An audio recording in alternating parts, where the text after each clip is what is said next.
मुझे मिला चैन सुहाना है। तुम मिले हो जब से मुझे मिला चैन सुहाना है। जीवन का हर पल अब संग तेरे बिताना है। तुम मिले हो जब से मुझे मिला चैन सुहाना है। तुम मिले हो जब से मुझे मिला चैन सुहाना है।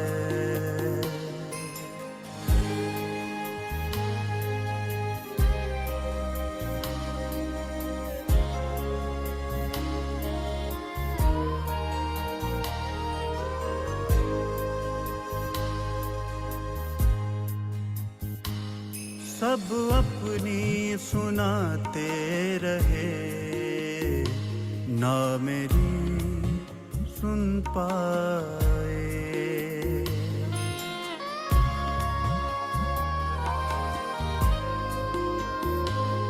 सब अपनी सुनाते रहे, ना मेरी सुन पाए। तुम सुन के मुझे भगवन इस धरती पर आए। मेरे स्नेह भरे दिल को तुमने पहचाना है।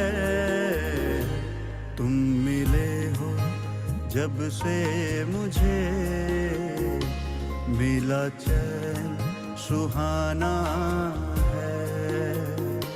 तुम मिले हो जब से मुझे मिला चैन सुहाना है।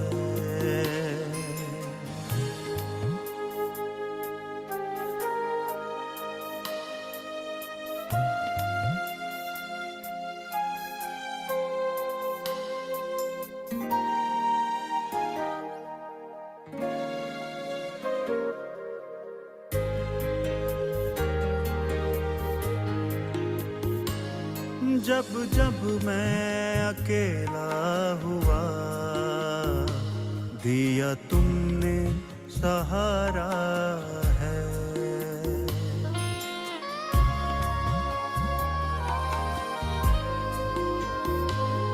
जब जब मैं अकेला हुआ, दिया तुमने सहारा है। सदा अपना कह के मुझे तुमने ही पुकारा है। तुमने ही सिखाया मुझे हंसना और गाना है। तुम मिले हो जब से मुझे मिला चैन सुहाना है। तुम मिले हो जब से मुझे मिला चैन सुहाना है।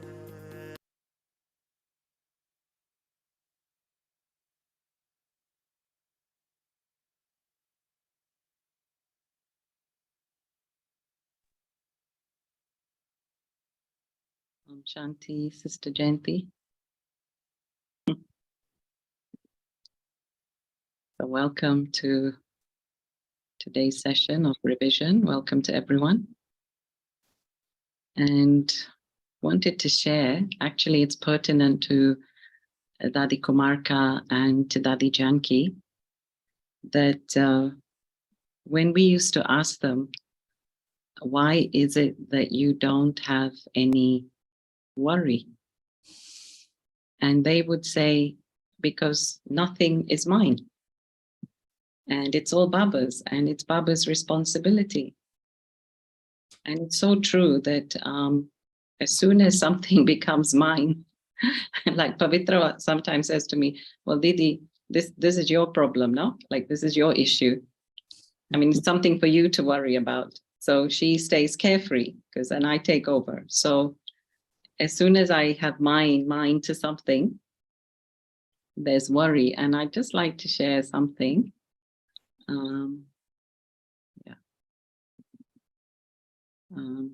Atma, if you can just spotlight the screen.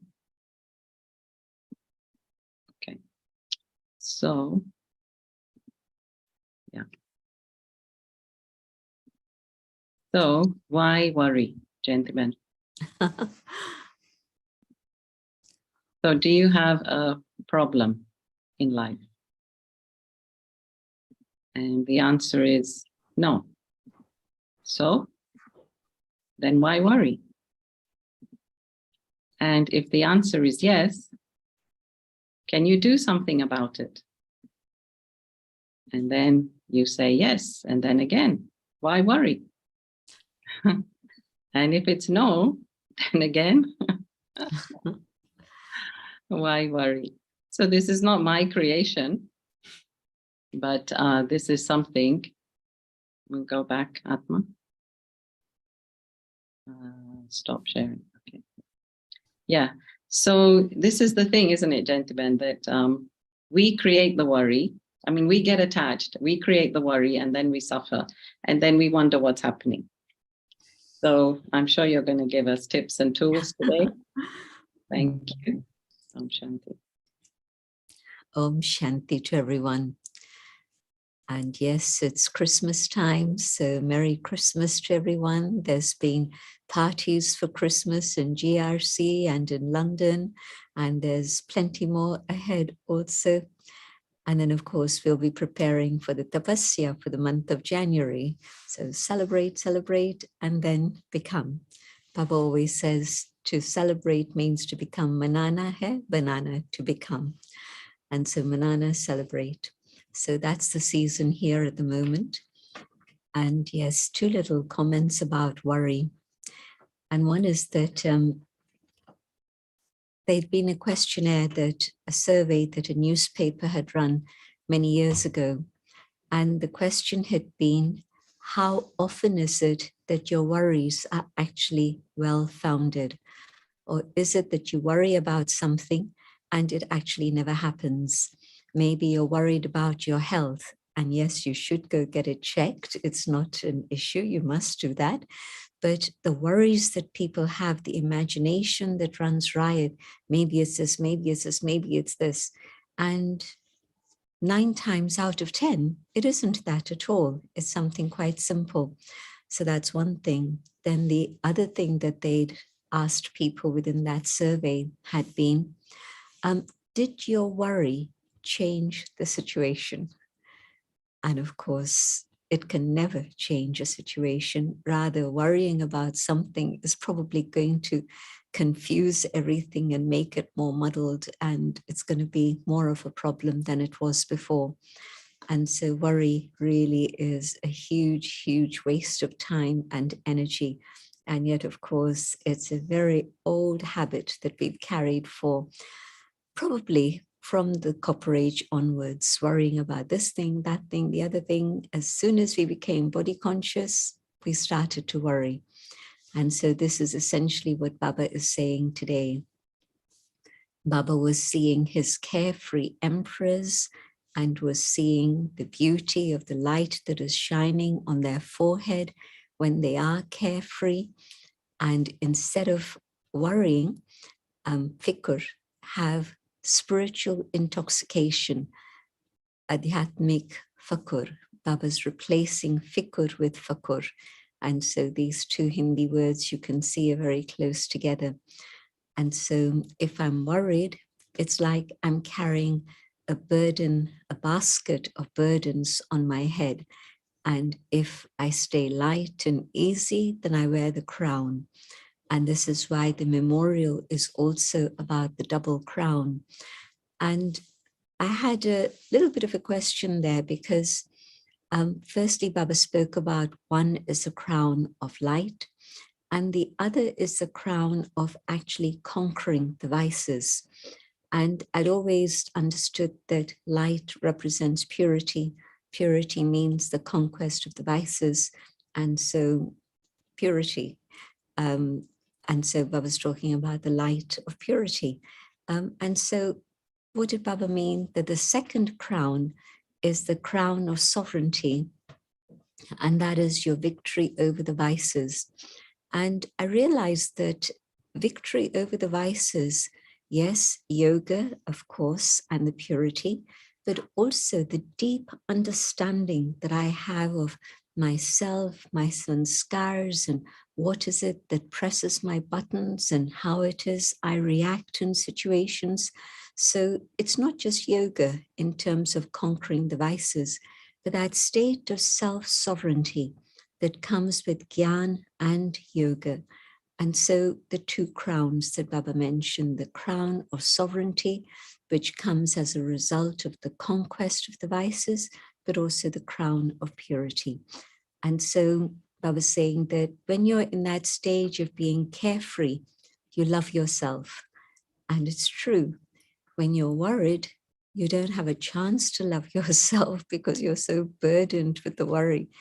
But when you're light and easy and carefree, when you know that everything is in Baba's hands and you're in Baba's hands, you're holding the hand of Srimad, and so everything is accurate, then in that stage, yes, absolutely, you feel happy and light. And yes, you can look at yourself in the mirror and say, I love you. And it's not ego, but it's genuinely an appreciation of what Baba has made you become. And so a very lovely sentence, being carefree means that you love yourself, but also that others are then also able to love you. If somebody is worried and you go try and help them and they refuse to change their mind, they're refusing and they're going further and further down into the pit, then even your love doesn't seem to reach them and help them. But if you're light and easy and carefree, yes, their love can reach you very, very easily. And so the whole paragraph at first was about being able to be carefree and being able to put a full stop to any waste thoughts and worry. And Baba's saying that Baba wants you to go with him, but you can only go with him if you're as light as he is, and if you are the same as he is, which means being able to put a full stop in a second. A second is a dot. The full stop is another dot. God is another dot. So just be able to put that full stop in the dot and be the dot, and not allow there to be a question mark of why, how, if, and but. And just imagine, here's a situation in which maybe it's time for you to fly. And at that moment, instead of saying, yes, Baba, I'm ready, you have questions of how, why, and if, and but. How can you leave with Baba? Yes, you'll follow Baba, but that will be following on behind. It won't be leaving with Baba. And so Baba was saying that the practice has to be now. And in fact, it should have been over a long period of time. But okay, past is past. Now, at this moment, can I practice putting a full stop to waste thoughts so that I can stay carefree and stay connected with Baba? And then Baba pointing out that during this very special period of Sangam Yuga, every second, every moment is valuable. And you have two very precious treasures. You have the treasure of time and you have the treasure of your thoughts. And both of these things absolutely go together, in the sense that if I'm having waste thoughts, it's not just for a second that I have them. One thought will trigger many other waste thoughts. And so I'm wasting my time and I'm wasting the treasure of my thoughts. And so I'm not able to experience the attainment of the confluence age. Baba's given me the treasures of Gyan, the treasures of powers, the treasures of the attainments of Sangam Yug, but I'm not able to experience them because my time and my thoughts are going in a different direction. And Baba's point that what is man manabhav? When you hear this term, focus your thoughts on me, man manabhav, you're talking about using the treasure of time in the most beneficial, the most elevated way possible, and that is having God's remembrance. And so if you're able to use your thoughts in God's remembrance, that gives you the highest treasure. So your time, your thoughts are totally connected and you're able to earn the highest fortune. And so can I now say yes to Baba that I will put a full stop to waste thoughts so that then my thoughts and my time are used in the best possible way. Otherwise, Baba reminding us that time is running out very, very quickly. And Baba said this in 2010, but especially today, when we look around the state of the world, we see it absolutely on every single level. Everything is collapsing, all the systems are breaking down everywhere, not just in one country or one place, but across the globe. Everything is impacting another thing. It's a domino effect, one thing and another and another, and you see everything start crumbling. And so this is the time when I have to actually prepare myself. And so Baba's saying that Baba's seeing how, yes, the children love Baba, and everybody would say that, yes, there is total love for Baba, and Baba appreciates that. Everybody puts their hands up when Baba asks, does everybody love Baba? Yes, of course we do. And then Baba's saying, what is a proof of love? Well, surely the proof of love is that when the one you love asks you to do something, you're ready to do it. Baba calls this fulfilling the responsibility of love.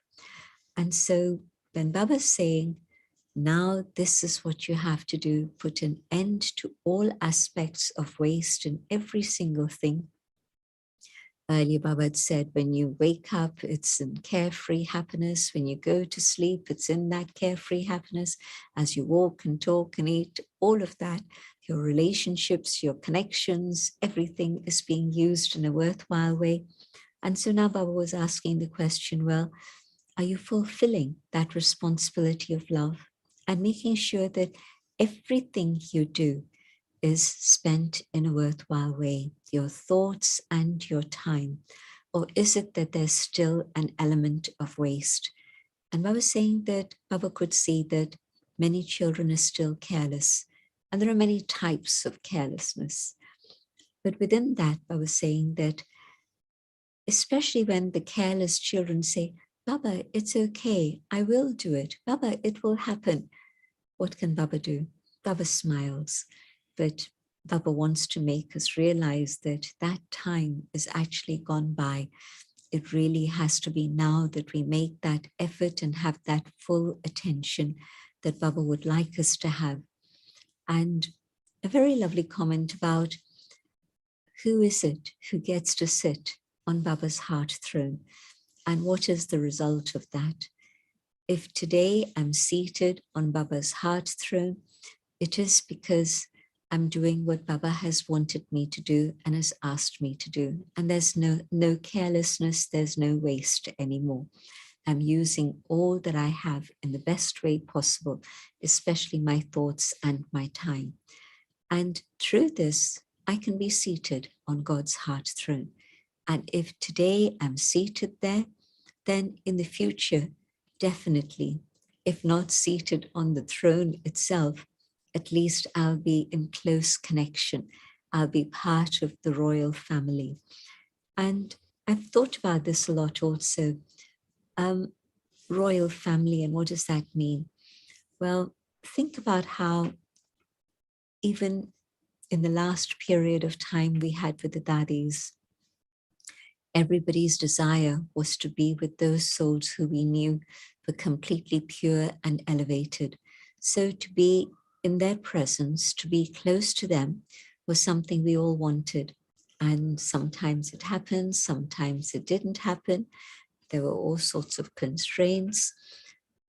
But surely, if this was my feeling now, it would again be the same feeling that I have for the future, that these are the souls I would really love to be with and be close to.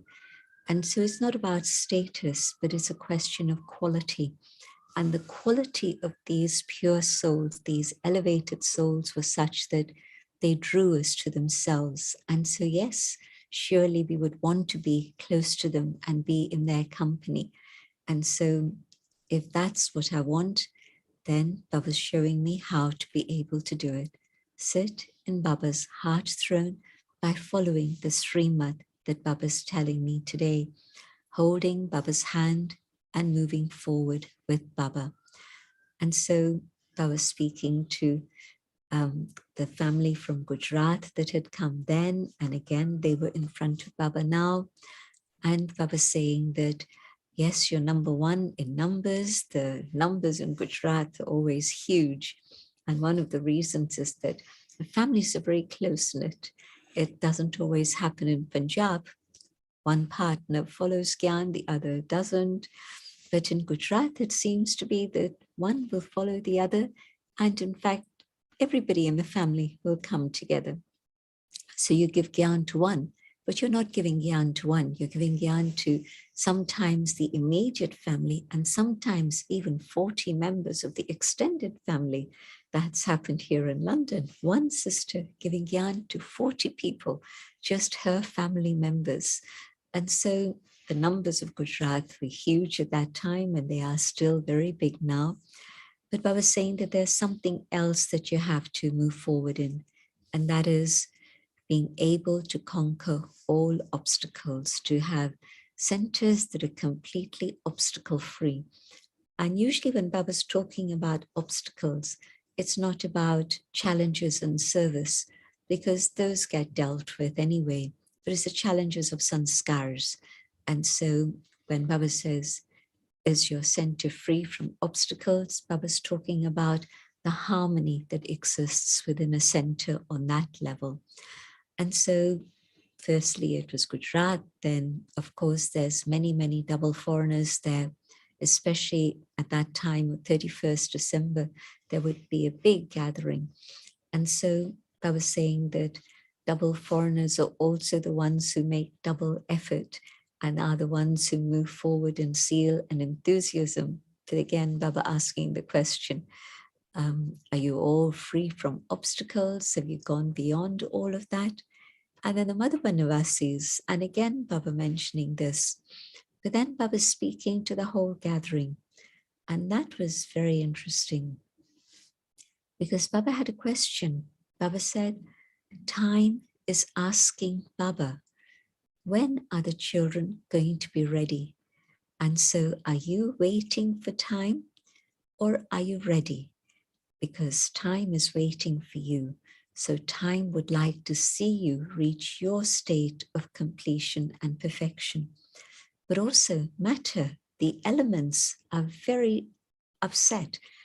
The elements are in a state of distress. And so they're also asking, when are my masters going to be ready? God, when are your children going to be ready? So that we can be liberated too from our distress. And then all the unhappy souls who are crying out in distress, they too are wanting freedom and liberation. And so Baba was saying that, yes, all of you do Mansa Seva already. All of you are sending those thoughts of light and love to the world. But now is a time to actually reach your stage of completion and perfection so that then those vibrations of light and love are able to reach everywhere and everybody's able to experience liberation and you'll be able to go home with the Father. The Father doesn't want to go home without you. The Father wants to take all of you home with himself. This is the Father's love for the children. And so are you ready for that? Baba's waiting for you. And so especially now at this moment in the Kalpa, really, it feels that Baba's been waiting a long, long time. And it's really time to respond to time, matter, the elements, nature, and other souls. So this is the summary of this particular Murli. Turn mine into yours. And in Hindi, mera and tera. You can see there is just one letter that's different between these two words. So just simply change that. And Baba's saying, is it easy? Yes, of course it's easy. Why? Because you love Baba. And if you love, then yes, it's going to be very easy.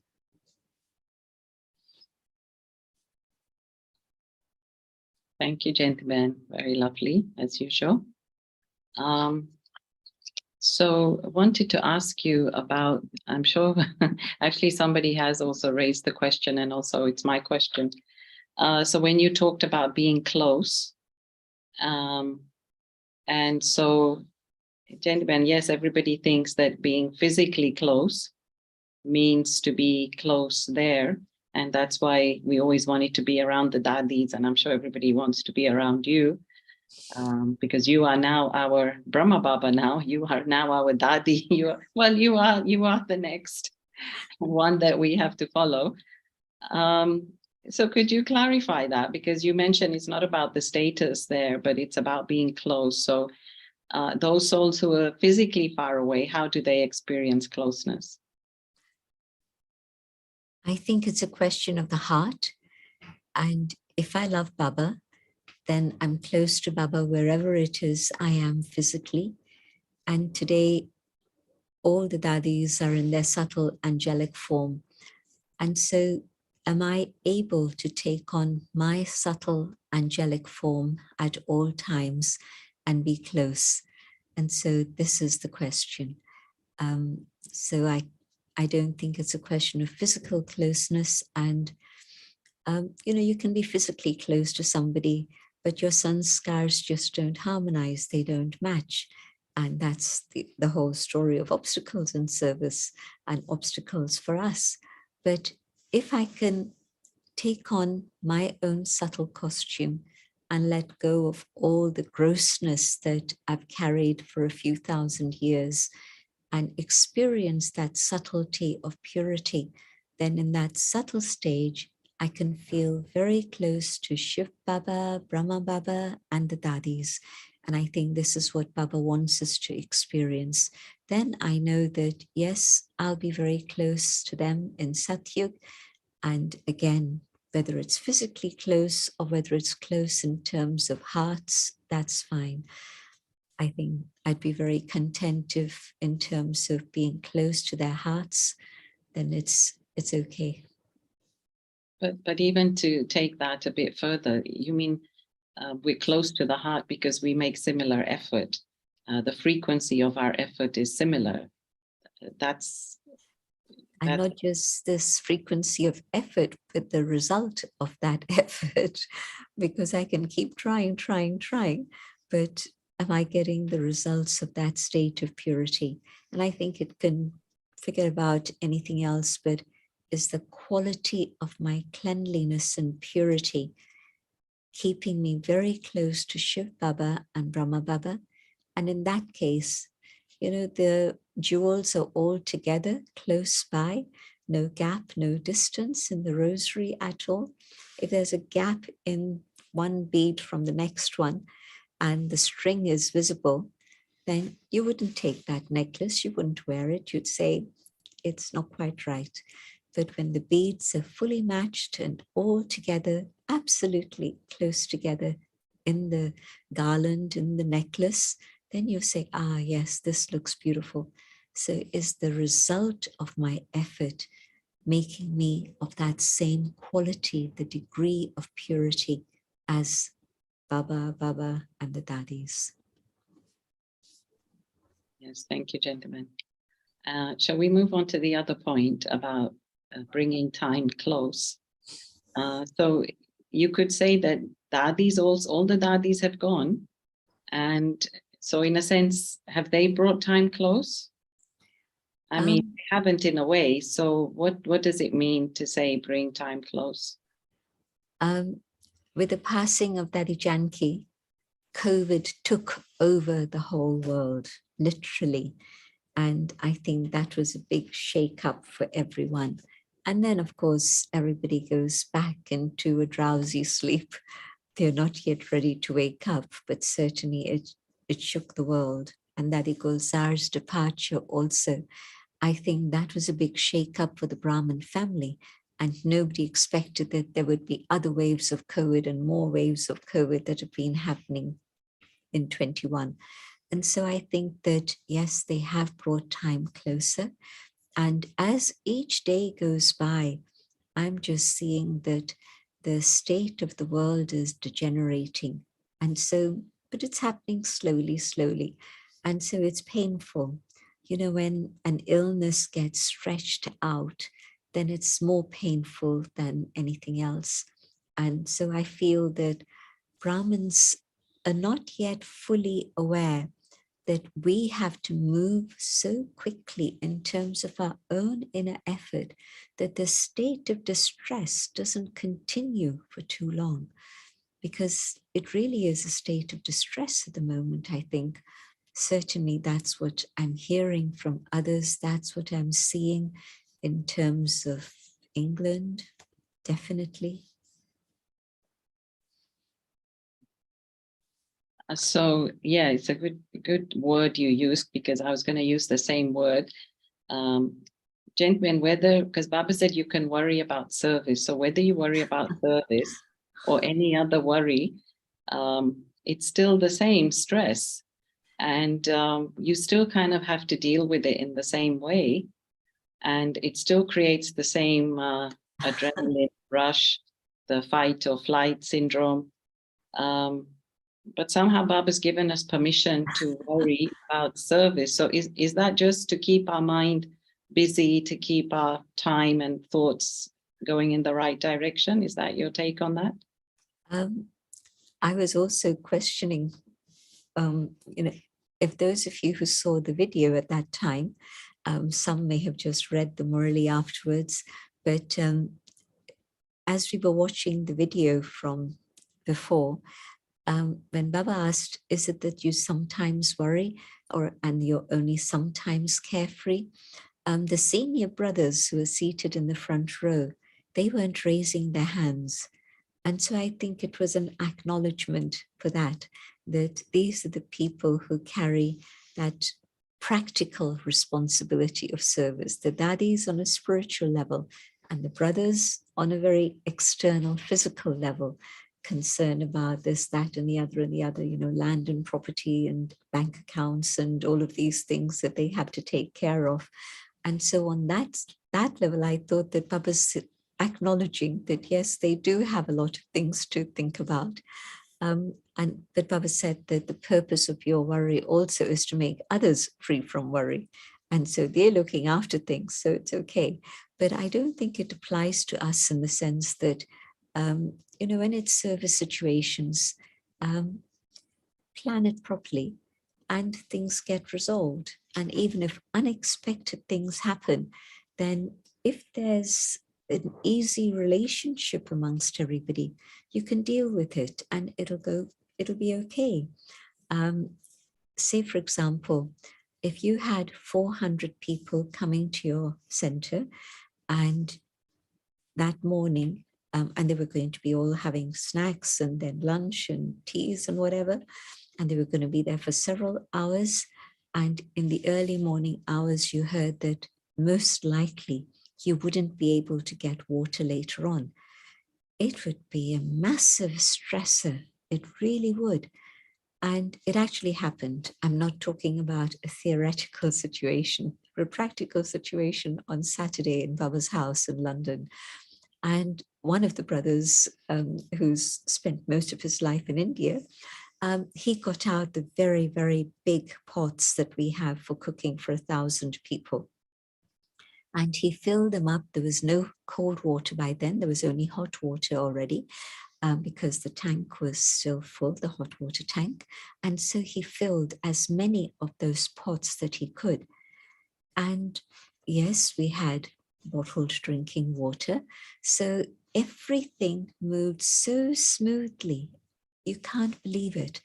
And then by the time the water started to come late evening, there were still helpers around who then made sure that whatever needed to be washed got washed and dried and put away. And so by 9 o'clock at night, when I went down to the kitchen was completely clean. There was just this cooperation that kicked in. And so if early morning I'd sat and worried, well, how's going to happen? What's going to happen?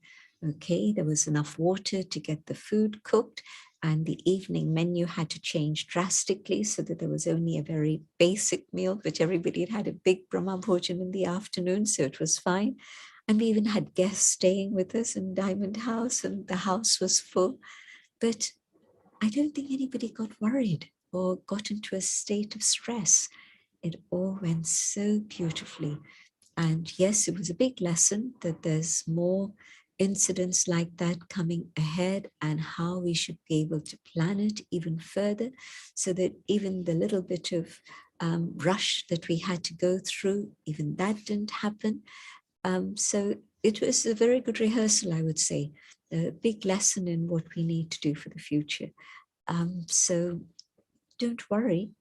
Yes, prepare where you can and learn the lessons that you have to learn, but make sure that everybody understands what needs to happen, and you're able to work together with that understanding, and that will bring harmony and things will work out. So who knows what the next situation is going to be. So not to be a warrior and not to be a worrier. And so, gentlemen, then you have the stage of being a worrier, and then you have the stage of apathy. And so the middle is, I guess what Baba's saying is the carefree stage, right? That's what Baba's implying, not to be worrying, but then not to be absolutely feelingless, emotionless. Do what it is you can do. Like, for example, this brother, he was thinking on his feet. He knew that, yes, there'd be lots of cooking done. And so he did what he could, and everybody supported him. All these big pots got filled. And it was very helpful to do that. If he'd said, oh, well, God's going to take care of it somehow. Well, what's that somehow? It's all of us who are God's hands and feet. And so we need to do what we can do, and just to be agile and to think on our feet and not just sit back and be passive. You know, this is the thing, that you can be peaceful as you work. You don't have to get stressed as you work. But I think that's the big lesson, not to allow yourself to get stressed, but to be peaceful about it. Yeah.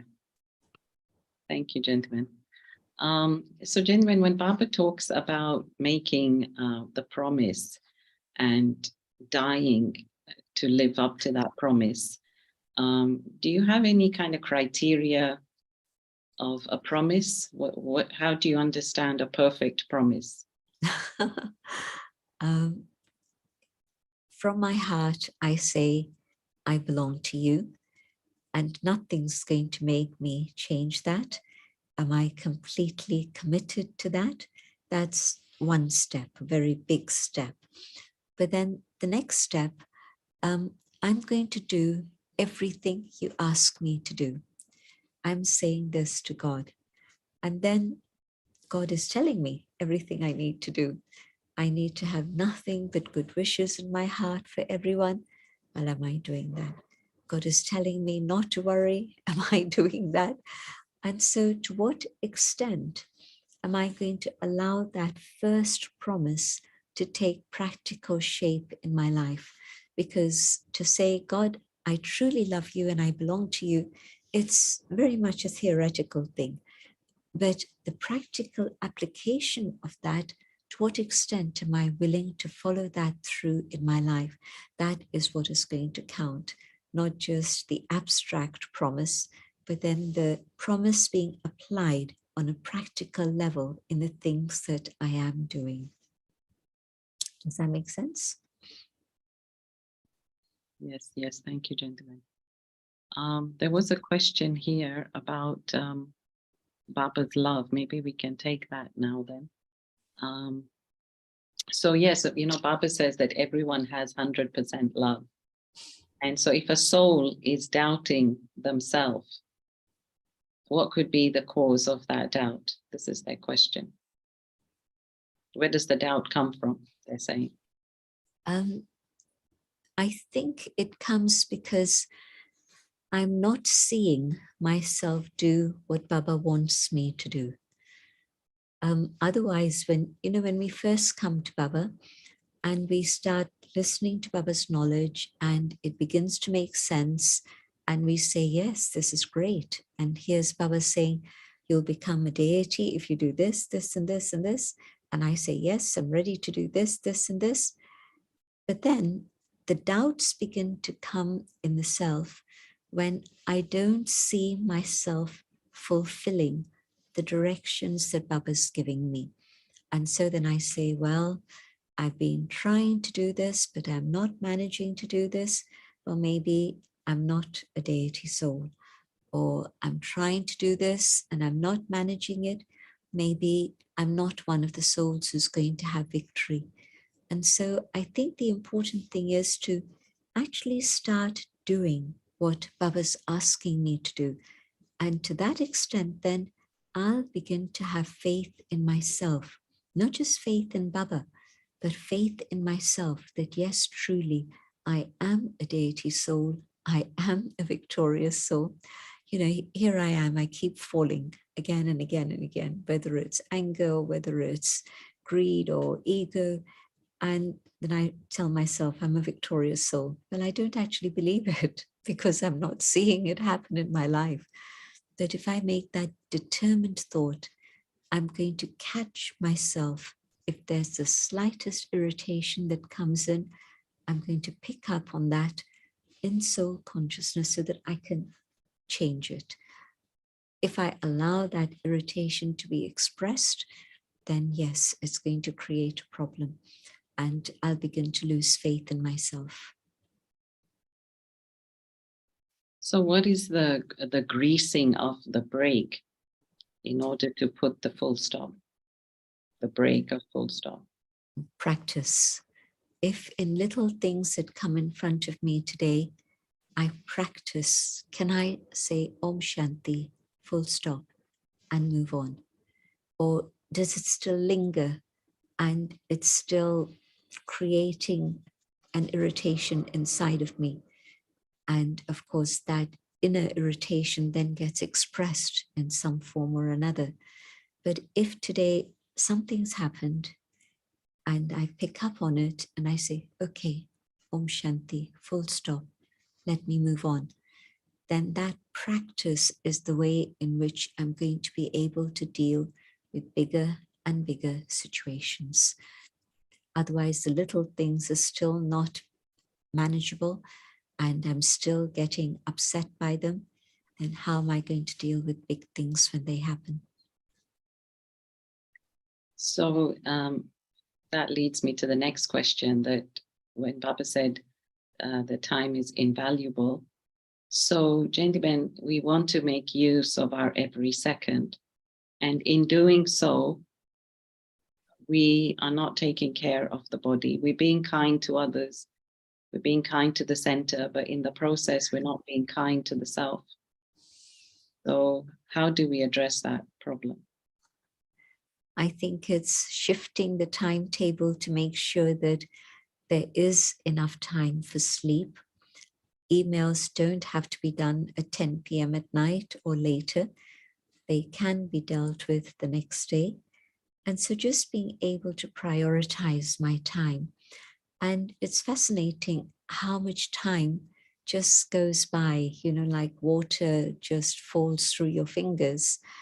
You can't catch the water. Well, time also just slips through our fingers if you're not careful. And so to know how much time I do need to give to my body and to plan it so that I am able to do that. Because if the body really does get impacted and I'm out of action, what happens to all the things that I thought were so important? Well, they all go by the wayside. And so rather than pushing my body to its limits in that way, better that I understand the needs of the body. And in fact, in soul consciousness, you're more aware of what the body actually needs.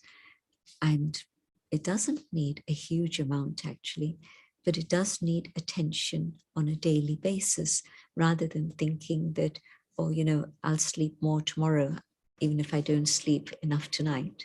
Well, it doesn't quite work like that. Or I say, you know, it's like saying, well, I won't have water today, I'll have extra water tomorrow. Oh, well, meanwhile, the lack of water has already caused problems. So even a little bit of water today and a little bit of water tomorrow, and I'll be able to manage. So on all levels, I think that little bit of attention to the body through soul consciousness is going to make me aware of what the needs are and what I need to do. And so how to overcome the guilt? Let me do something about it instead of just feeling guilty about it. Whatever it is I'm feeling guilty about, let me address it and sort it out, put it right. No, my point is, gentlemen, you think that you're doing, but then you think that you're not doing enough.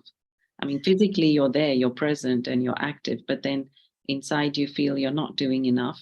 And that's what's pushing you to do more. So I'm talking about that kind of guilt, not the sin kind of guilt. Okay. I think I need to understand what more I can do on a spiritual level to sort things out and to move things forward externally.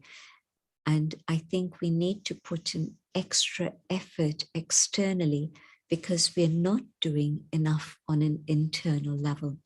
And if on an inner level, I'm doing what Baba's asking me to do, to really stay light, to stay free, to have nothing but that pure feeling for all, then with that, even little time is able to accomplish more than doing more on the external level, but not doing what I need to do inside.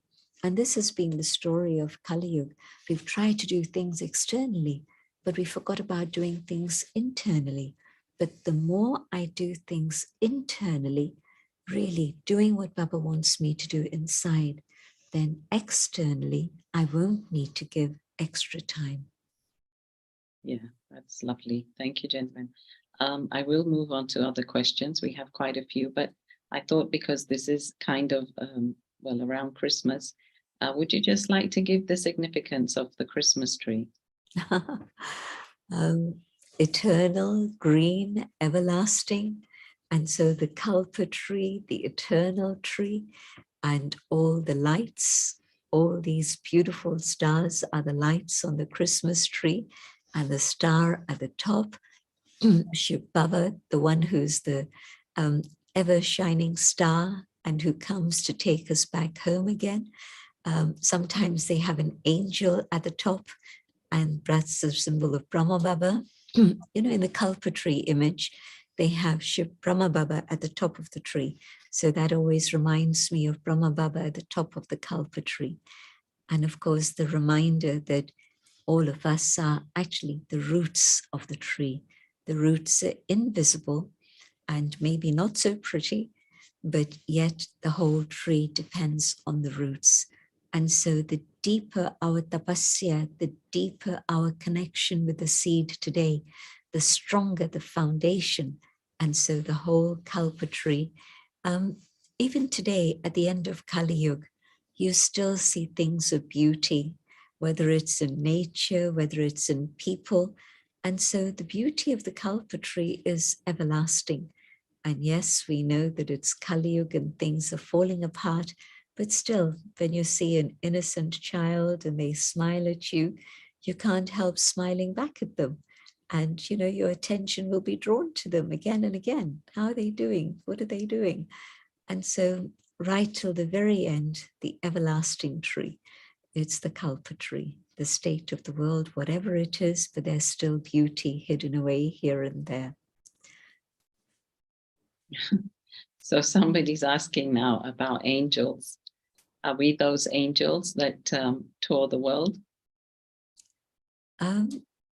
Is it a question? Yes. I'm surprised that it should be a question, because I thought that Baba had told us many, many times that we are those angels, and maybe the person asking it hasn't experienced their own form of light. And I would suggest that they sit in Baba's room and first experience the soul and the connection with Shiv Baba, and then experience Shiv Baba in the costume of Brahma Baba, in the costume of Brahma Baba's form of light, and experience their own subtle form of the angel in the subtle region, their costume of light. Just as when Brahma Baba was even in the physical dimension, he would compare himself with that angel that the trance messengers were seeing. So the angelic form was there already. And so the same for all of us. My angelic form is there in the subtle region. Can I take that on and experience it for myself? Then it won't be theory that's coming from me or anyone else, but it'll be your practical experience of that. Maybe because the angels are warriors, so they can't lift off. Okay, here's another question, gentlemen. This is the kind of one of the eternal questions we get, but it does give clarity each time. The consciousness of I, when I'm operating from a sanskar, and the consciousness of I when I'm operating from my nature. And they would like you to give an example just to clarify further. In soul consciousness, when I'm using that awareness of the soul, then I'm tapping into my sanskar of purity. I'm tapping into my sanskar of love, and I can truly be the bestower and give without demanding or wanting or having the need to take anything from another. I'm just simply able to give with compassion, with love. And so that's the soul conscious sanskar. And when I'm in a state of body consciousness, I don't have access to those. And I'm very needy, and I want people to give me. I'm not talking about physical things, but I want them to give me their attention. I want them to give me attention. I want them to give me regard. I want something from them. And so that's the body conscious sanskar. And you can apply the same aspect in terms of nature. I'm impatient. This is my nature. And yes, deep down, it might be a sanskar I've had for many births, but maybe it's a recent aspect of my nature that I've developed impatience, because everything in Kali Yuga is saying rush, rush, rush, rush, rush. And so next time I get impatient, when I feel that impatience coming up in me, can I just take a pause and say, Om Shanti, it's okay. If I have to wait, it's good for me, because those moments that are extra, that I was not thinking I had, I'm having to wait now. It's okay. It's to help me become peaceful and calm so that I can do things in a better way. So there's a vast difference that you can feel in yourself, in soul consciousness, and how to deal with your nature and sanskars and allow only the highest to emerge. And yes, we forget about it and we allow external pressures to work on us. And so these important things slip away, and then we put stress on ourselves and stress on others also.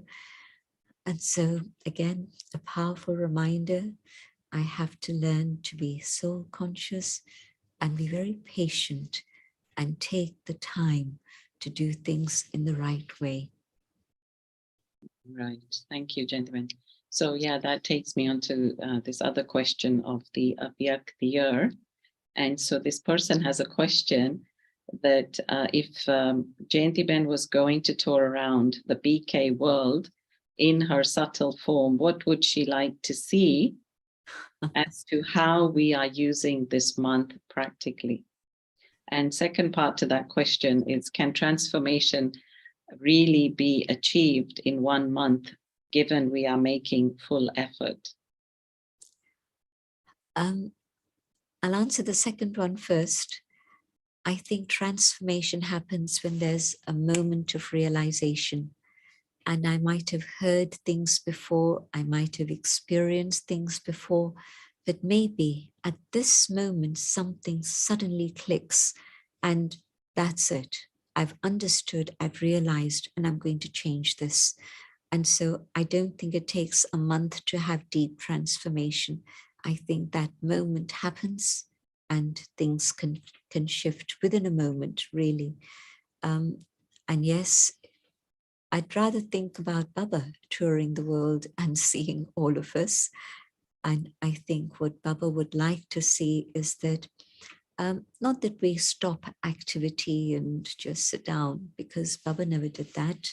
Mama never did that.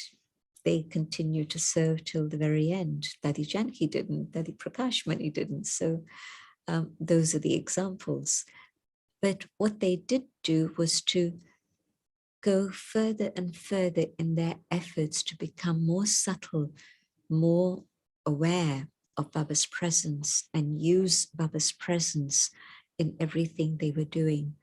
And so I hope that what Baba's going to see through that whole period is this ability to take us to the next level, where we are able to bring Baba into everything we do, so that Baba's presence is with us and others also feel, Baba said the other day, they shouldn't see you as ordinary. They should feel that you are alaukik, something different, you are spiritual. And so it's not by your clothes that you wear, it's not by any label that you have, but it's the feelings that you generate, the vibrations that you're emitting. And so that stage in which Baba is present with us at all times. What happens is that sometimes when we know we're in a difficult situation, we really bring Baba into our awareness and, okay, Baba, you be with me. You have to deal with this now. And we're very conscious of that. But can it not be all the time? And so the hope is that, yes, begin your efforts now. You don't have to wait till the 1st of January. But everybody collectively across the world focusing in that way, I think is going to set up a different level of vibration for service to come to its conclusion, so that we do bring time closer. Thank you, gentlemen. And yeah, many questions, but I think, yes, Baba is Father Noel, and yes, we think that the 3 wise kings must be the three Murti. I mean, there's many correlations to everything. We dig deeper, there's many connections. So yeah, do a bit of that churning. Just maybe we can end on this. A couple of people have asked similar question, gentlemen, is can you give your example of how you have received Baba's response to your love? Constant help from Baba, where I'm not able to think of a solution presents itself, and then maybe at that time I don't even appreciate it, and afterwards I reflect on it and I think, well, that person being there at that time was Baba giving me help through that individual, and I know that it was Baba's help, Baba's giving me that love and support, putting you in front of the right people with the right people at the moment of need. Definitely there's Baba guiding things and the chess master moving the pieces in the right way. That's been a very practical thing I've experienced in recent times. Yeah, so thank you, Jayanti, so much. I was reading recently, Jayanti, that Baba had said that when your queue of questions finish, then the bhagat will line up in front of you. And I seem to have a queue of questions every week, so I'm not sure whether the bhagats will be lining up. But yeah, Merry Christmas to everyone and season's greetings. And see you next Monday, which is, I think, 26th. So thank you, Jayanti. Thank you, everyone. We'll have a lovely meditation now. Okay, thank you, Arunaben, and thanks to everybody, and have a wonderful holiday.